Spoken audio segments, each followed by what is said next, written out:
खरं तर आज राष्ट्रसंत तुकडोजी महाराजांची जयंती आहे। त्या जयंतीच्या सर्वांना शुभेच्छा देतो। राष्ट्रसंतांनी आपली ग्रामगीता लिहिताना ते शेतकऱ्यांना अर्पित केले होते। त्यांच्या पहिल्या पेजवर शेतकऱ्याचा हल हे सगळं चित्र रेखांकित केलं होतं। तर योगायोग फार चांगला आहे। ज्या वंचित घटकांसाठी ग्रामगीता लिहिली त्यांच्या जयंतीच्या दिवशी आज आम्ही धनुष्यबाण शिंदे साहेबांच्या नेतृत्वात शेतकरी आणि दिव्यांगांसाठी मजबूतीने उचलल्याशिवाय राहणार नाही।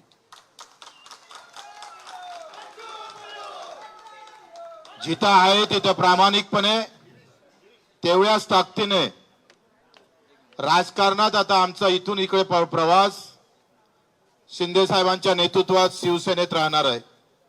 सुरुवात शिवसेनेची झाली आणि आता हा शेवटचा जो आम्ही पाहतोय 15-20 वर्ष जे काही राजकारण असेल ते सुद्धा शिंदे साहेबांच्या नेतृत्वात शिवसेनेतच राहील अशी ग्वाही देतो।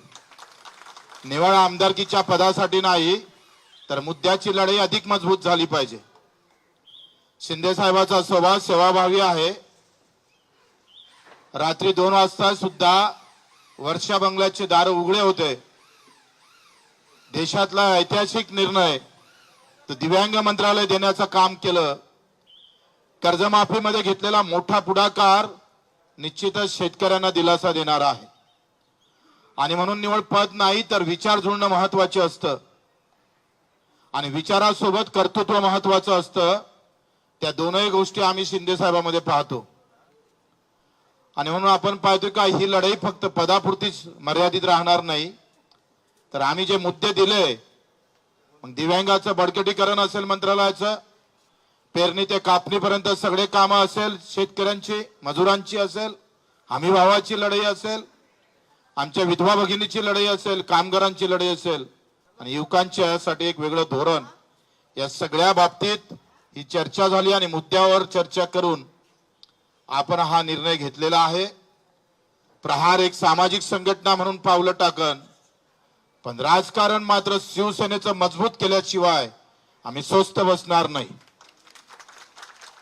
या महाराष्ट्राच्या कानाकोपऱ्यात जिथे जिथे उभं करता येईल शिवसैनिक उभा करू आणि तो शेतकऱ्यांसाठी, खऱ्या अर्थानं मजुरांसाठी, वंचितांसाठी आणि अधिक दृढ सेवेसाठी जो छत्रपती शिवरायानं जो विचार ठेवला होता, आखरी हे राज्य रयतेचं आहे, ते रयतेचं राज्य पुन्हा निर्माण व्हावं आणि त्या सर्वोच्च गादीवर पुन्हा आम्हाला शिंदे साहेब दिसावं यासाठीच आमचे प्रयत्न राहणार आहे।